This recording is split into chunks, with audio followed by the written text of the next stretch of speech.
ప్రభుత్వ పాఠశాలల్లో పరిస్థితులు ఎలా ఉన్నాయి ఇప్పుడు? దేశవ్యాప్తంగా అసలు మనం ఎక్కడున్నాము, ఎలా ఉన్నాము అనే టాపిక్ కాక్రోచ్ దెబ్బతో డిబేటబుల్ అవుతా ఉంది కదా. ఏ రాష్ట్రంలో సిచ్యువేషన్ ఎలా ఉంది అని కాక్రోచ్ ఇలాగా వీడియోలు తీసి ప్రపంచానికి చూపించడం, నిలదీయడం కనపడతా ఉంది. పైగా పిఎం కేర్స్ పేరుతో నిధులు కలెక్ట్ చేశారు కదా, వేల కోట్లు ఉన్నాయి కదా, ఆ నిధులన్నీ ప్రభుత్వ పాఠశాలల పునర్నిర్మాణం మీద పెట్టండి అని డిమాండ్ చేయటం ఎజెండా కావటం కనపడుతున్న టైంలో వైఎస్ జగన్ పెట్టిన ఒక ట్వీట్ డీటెయిల్డ్గా డేటాతో ఇలా చెప్తున్న తీరు ఏపీ లాంటి రాష్ట్రాన్ని కూడా ఆలోచనలో పడేస్తా ఉంది కదా. ఇప్పటి వరకు గవర్నమెంట్ స్కూల్స్లో ఎన్రోల్మెంట్స్ పెరిగినాయి అని చేసుకుంటున్న ప్రచారాన్ని జగన్ పర్టిక్యులర్స్తో డేటాతో క్వశ్చన్ చేసిన తీరు సగటు మనిషిని ఆలోచనలో పడేస్తా ఉంది. చదువు లాంటి కీలక విషయాల మీద రాజకీయం ఎలాగా తొండాట అంటారు కదా, ఆడుతూ ఉంది అనే విషయాన్ని ఆధారాలతో సహా మన కళ్ళ ముందు పెడుతున్న పరిస్థితి కదా. ఇంతకీ ప్రభుత్వ పాఠశాలలు మన రాష్ట్రాల్లో అయినా కానీ దేశవ్యాప్తంగా అయినా ఎక్కడున్నాయి? చదువు మీద రీసెంట్ హిస్టరీలో బ్రహ్మాండమైన ఎఫర్ట్స్ పెట్టిన గవర్నమెంట్స్ ఎవరివి?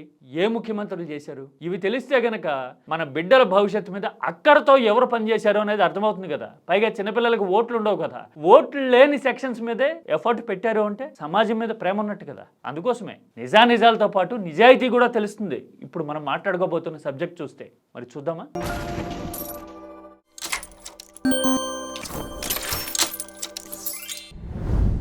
ప్రభుత్వ పాఠశాలల్లో పరిస్థితులు ఏంటి ఇలా ఉన్నాయి అని క్వశ్చన్ చేస్తూ ఇదిగో చూడండి, జగన్ సుదీర్ఘంగా ట్వీట్ పెట్టారు కదా.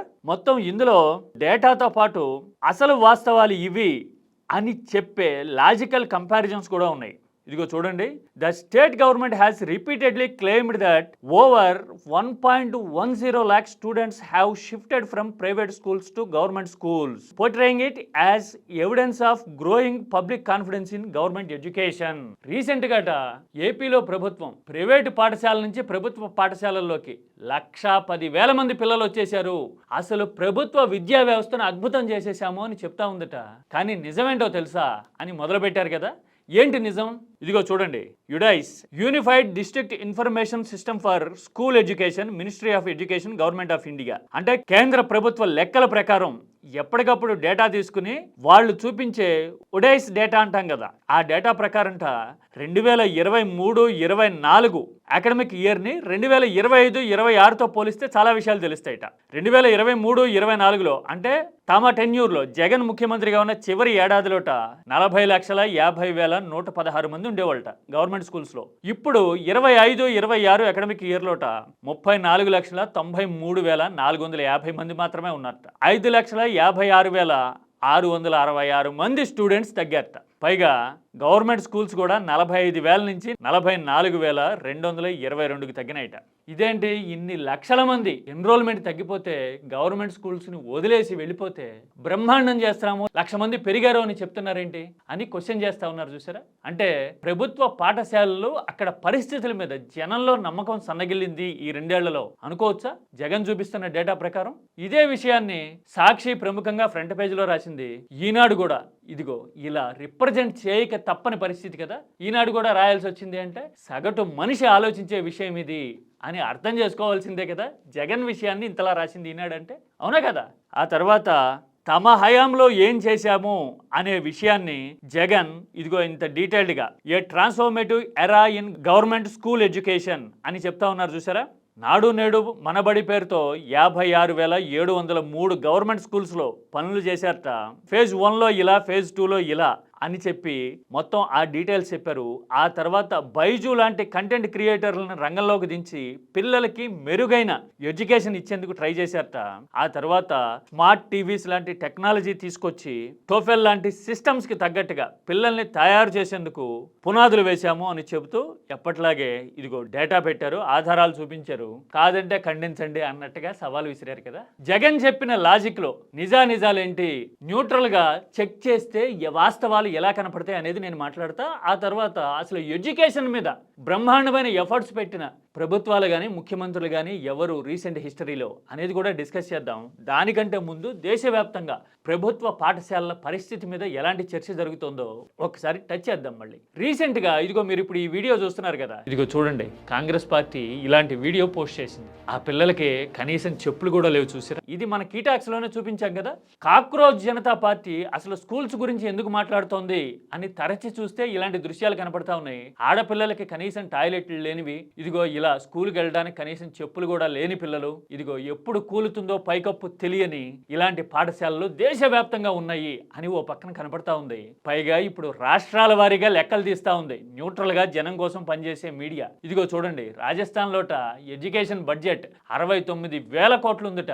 తీరా చూడబోతే ఇదిగో చూడండి, ఎన్ని స్కూల్స్ కి పక్కా భవనాలు లేవుట, షెడ్యూల్లోనో చెట్ల కింద కూర్చోబెడుతున్నారట. నిజంగా 69,000 కోట్లు ఎడ్యుకేషన్ మీద పెడితే ఇలాంటి పరిస్థితి ఉంటుందా అండి? అంటే లెక్కలు కోటలు దాటుతూ ఉంటాయి, అడుగులు మాత్రం గడప దాటవు అని చెప్పడానికి ఈ నిదర్శనం సరిపోతుంది కదా. అందుకోసమే ఇప్పుడు గవర్నమెంట్ స్కూల్స్లో పరిస్థితి ఇలా ఎందుకుంది, పేదల చదువుకి ఆలోచనలకి పునాది కదా గవర్నమెంట్ స్కూల్స్ అని దేశమంతా మాట్లాడుతూ ఉంది. కాక్రోచ్ వైపు కదలి చూస్తూ ఉంది దేశం. మరి ఇలాంటి టైంలో ఎడ్యుకేషన్ మీద బ్రహ్మాండమైన ఎఫర్ట్స్ ఎవరు పెట్టారు, జగన్ ఇంత కాన్ఫిడెంట్గా ఎందుకు మాట్లాడుతున్నారు అని డేటా తిరిగేస్తే ఇదిగో చూడండి, ఏపీలో నాడు నేడు అనే స్కీమ్ కింద ఫేజ్ 1, ఫేజ్ 2, ఫేజ్ 3లో ఎంత ఖర్చు పెట్టారు, ఎన్ని స్కూళ్ళ మీద ఖర్చు పెట్టారు అనే విషయాన్ని ఇక్కడ ఆన్లైన్లో కనపడుతున్న డేటా చెప్తూ ఉంది కదా. ఇదిగో ఒక్క నాడు నేడు మీదే 11,807 కోట్లు ఖర్చు పెట్టారట. ఇన్ఫ్రాస్ట్రక్చర్ పరంగా కానీ అప్గ్రేడేషన్ టెక్నాలజీ వైజ్గా కానీ పెట్టిన ఖర్చు కూడా లెక్కలోకి తీసుకుంటేట 16,500 కోట్ల వరకు ఉండొచ్చు అని పబ్లిక్ డొమైన్లో ఉన్న డేటా చెప్తా ఉంది కదా. మరి దేశవ్యాప్తంగా ఎడ్యుకేషన్ మీద ఈ రేంజ్లో కానీ ఇంతకంటే ఎక్కువ కానీ ఖర్చు పెట్టిన వాళ్ళు ఎవరైనా ఉన్నారా అని వెరిఫై చేస్తే ఒక పేరు కనబడుతుంది. తెలుసా మీకు? అరవింద్ కేజ్రీవాల్. ఢిల్లీలో స్కూళ్ళు చూస్తే కార్పొరేట్ స్కూల్స్ కూడా దిగదొడిపే అన్నట్టుగా ఉంటాయి. కావాలంటే వెరిఫై చేసుకోండి, వెళ్ళి చూసుకోండి. నేను చూసా కాబట్టి నేను మాట్లాడుతున్నా. ఇదిగో చూడండి ఎంత ఖర్చు పెట్టారు అంటే, ఇదిగో ఇక్కడ కనపడుతూ ఉన్నాయి కదా. బడ్జెట్లోట 21 to 25% ఇట స్టేట్ బడ్జెట్లో ఎడ్యుకేషన్ మీద పెట్టింది. వామ్మో, ప్రతి రూపాయిలో ప్రతి పావల ఎడ్యుకేషన్ మీద పెట్టడం అంటే ఎంత కమిట్మెంట్ ఉండాలి. పైగా వైద్యం మీద విద్య మీద కలిపి పెట్టిన స్పెండింగ్స్ ఖర్చులు చూస్తే బడ్జెట్లో 40%. అఫ్కోర్స్ శాంతి భద్రత లాంటి విషయాల్లో కేంద్రం చూసుకుంటుంది కాబట్టి ఢిల్లీ ప్రభుత్వ పరిధిలో ఉండే అంశాలు లిమిటెడే. అయినా కానీ అంతకుముందు ప్రభుత్వాలు ఏవి 40% పెట్టలేదు కదా విద్యా వైద్యం మీద. కేజ్రీవాల్ పెట్టారు, ఓడగొట్టారు గట్టిగానే. అంతేనా? ఇంతకీ గవర్నమెంట్ స్కూల్స్ మీద ఎందుకు ఇంత ఎఫర్ట్స్ పెట్టాలి? జగన్ అయినా కేజ్రీవాల్ అయినా లేదంటే ఇప్పుడు కాక్రోచ్ అయినా ఎందుకు మాట్లాడుతోంది? ఏం సమస్యలు ఉన్నాయో తెలుసా? ఒకసారి చూద్దాం. ఇదిగో చూడండి, ఇన్ఫ్రాస్ట్రక్చర్ డెఫిషియన్సీస్. మన దగ్గర కనీస మౌలిక సదుపాయాలు అంటే పక్కా భవనాలు కూడా లేవు. ఆ తర్వాత సివియర్ టీచర్ షార్టేజెస్ అంటే పిల్లలకు పాఠాలు చెప్పడానికి టీచర్ల కొరత. దేశవ్యాప్తంగా ఇదే పరిస్థితి. ఆ తర్వాత లెర్నింగ్ అవుట్కమ్ క్రైసిస్ అంటే రిజల్ట్ ఓరియంటేషన్ అనేది చాలా తక్కువ ఉంటా ఉంది. పాస్ అవుతారన్న గ్యారంటీ లేదని ఊళ్ళలో మాట్లాడుతుంటారు కదా, అలాంటి పరిస్థితి. ఆ తర్వాత చాలామంది కష్టమైన నష్టమైనా కానీ ప్రైవేట్ స్కూల్స్కి షిఫ్ట్ అయిపోతూ ఉన్నారట. ఇంగ్లీష్ మీడియం కోసమో లేదంటే పిల్లల బతుకు బాగుంటుంది అనే ఆశతోను. అంటే గవర్నమెంట్ స్కూల్స్ ఇప్పుడు పేదల్ని ఆకట్టుకోలేని, భరోసా ఇవ్వలేని పరిస్థితిలో ఉన్నాయి అని కదా ఈ డేటా చూస్తే, ఈ లాజిక్ చూస్తే అర్థమవుతుంది. పైగా నాడు నేడైనా లేదంటే పిల్లలకి మంచి బ్రేక్ఫాస్ట్ తీసుకురావటం, ఏది ఏపీతో పాటు తెలంగాణలో కూడా ఇలాంటి చర్యలు తీసుకుంటారు కదా, కేసీఆర్ హయాంలో అయినా జగన్ హయాంలో అయినా. అవన్నీ తీసుకురావడం వెనక అసలు కారణం ఏంటి? స్కూళ్ళకి రంగులు వేస్తే చదువులు వస్తాయా అనుకుంటారు చాలా మంది. కానీ స్కూళ్ళు ఎలా తెలబోతూ ఉంటే ఎప్పుడు కూలిపోతాయో అన్నట్టుగా పాడుపడిపోయి ఉంటే ఆ స్కూళ్ళలో ఎవరు చేరుతారు? చేరినా కానీ వాళ్ళ ఆత్మవిశ్వాసం, సెల్ఫ్ కాన్ఫిడెన్స్ అనేది చాలా లో లెవెల్లోనే ఉండిపోతుంది కదా. అలా కాకుండా పక్కా భవనాలు, కొత్త కొత్త టెక్నాలజీ, ఆధునిక సదుపాయాలు వచ్చినాయి అనుకోండి, చూసేవాళ్ళకి కాన్ఫిడెన్స్ వస్తుంది. ప్రైవేట్ స్కూల్తో పోటీ పడేలాగా ఉన్నాయి గవర్నమెంట్ స్కూల్స్ అని నమ్మగలుగుతారు. అన్నిటికీ మించి ఇది నా స్కూల్ అని ఆ పాప అయినా ఆ పిల్లడైనా చెప్పుకోగలుగుతారు కదా. అది కదా నాడు నేడు అయినా కానీ పిల్లలకి మంచి బ్రేక్ఫాస్ట్ ఇవ్వడం అయినా కానీ, సన్న బియ్యంతో అన్నం పెడతాం అని చెప్పడంలో అయినా కానీ అసలు ఆంతర్యం అది కదా. అందుకోసమే ఇప్పుడు నాడు నేడు గురించే కాదు, నాడు గవర్నమెంట్లో ఎలా ఉంది అని ఏపీ ముందు ఒక కంపారిటివ్ డేటా కళ్ళ ముందుకు వస్తూ ఉంది. దేశవ్యాప్తంగా కాక్రోచ్ ఎజెండా ప్రివైల్ అవుతున్న టైంలో, ఇంపాక్ట్ చూపిస్తున్న టైంలో అప్పట్లోనే ఇలాంటి ఎజెండా కేజ్రీవాల్ అయినా జగన్ అయినా తీసుకొచ్చి ఉంటారా అని ఇప్పుడు ఆలోచన గల వాళ్ళకి అర్థమవుతా ఉంది. అని మాట్లాడుతూ ఉన్నారు చాలామంది. మీరైతే ఏమంటారు? స్కూల్ ఎడ్యుకేషన్ మీద జగన్ పెట్టిన ఎఫర్ట్స్ గురించి కానీ, లేదంటే ఇప్పుడు కాక్రోచ్ దేశవ్యాప్తంగా మాట్లాడుతున్న టాపిక్ మీద కానీ మీ ఒపీనియన్ ఏంటి?